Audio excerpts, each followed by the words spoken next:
You know, I think we'll revisit that today. You know, we made a decision a couple days ago to sit him out for 2 days and see how he felt. So we'll see about tomorrow. What's his injury? He's got a hip. It sounds like a strained hip muscle. Rest of the guys, like on 2 deep, Clayton, He's got that hamstring, and you know it's hard to say the definitive date. I would think he'd get healthy this week and be able to start practicing Monday. Mike, after a win like Wisconsin, do you like having a bye week here so guys can kind of get refocused, or would you rather kind of carry that momentum into the next week?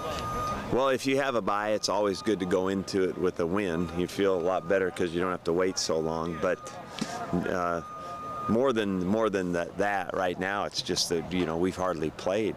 I mean, so we're in the 3rd week of the season with 1 game, and so but we're not going to worry about it. It's nothing we can do about it. Do you feel like you guys are really focused, getting back to work, kind of putting that win behind you?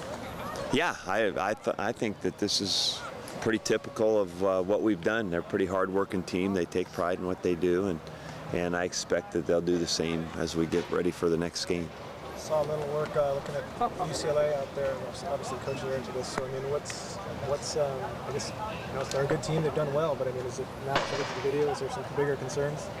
Oh, they're a real good team. They have gained. I think they've averaged 600 yards a game.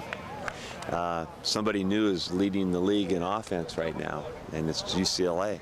And the other thing is defensively, they are all over the place athletically. They are a really good-looking team. So it's a good group, and what they've done so far is for real. Can you see on the film a new attitude that they have?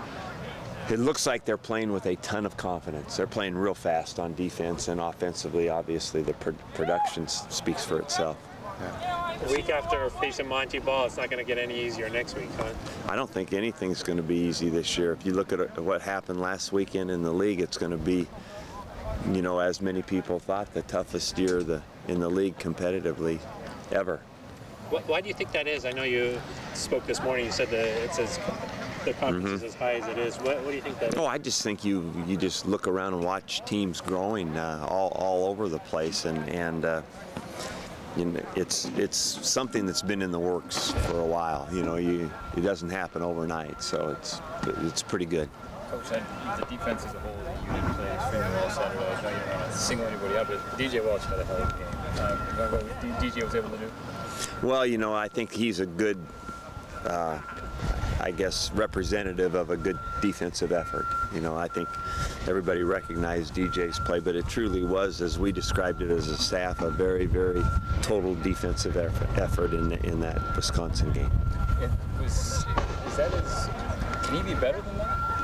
Oh, I think he's a young player, so he's learning more and more as he goes. I think he'll be a good player and get better and better. Oh, he's very fast, strong. Defense stop the run.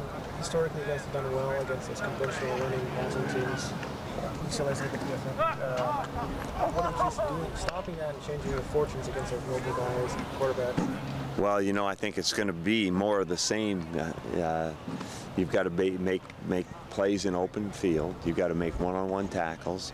You've got to be good assignment responsibility. No matter what it is, what kind of offense it is, it's about being in the right place and then making a play. So, this one happens to be spread. They call it the spread, but those kinds of things are pretty much the same. If you have a one-on-one tackle, you got to make it, or it's going to be a big play, because really the rest of your team is spread out quite a ways. Speaking about the conference, have you kind of been surprised that these first-year head coaches have had so much success? No, I'm not surprised. I think that they're good coaches, and they've inherited good programs. Mike, I know you've touched on it a little bit. Going through experiencing 9/11 from a football perspective, 11 years ago today. Do you remember where you were, what you were doing?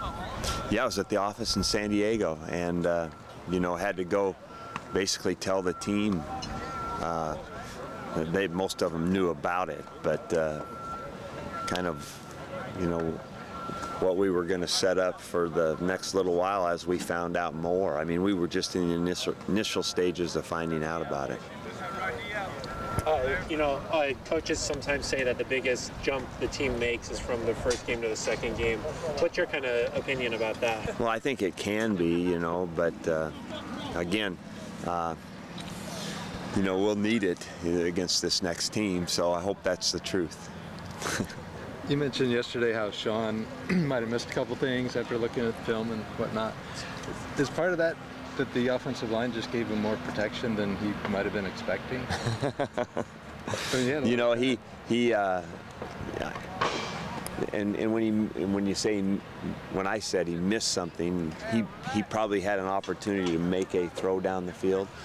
But frankly, when you drop the ball down and dump it off, it's not like it's a bad decision. But who knows? I think what you asked is a good question, but who knows what that was? He may not have seen it on the field like we saw it on the film.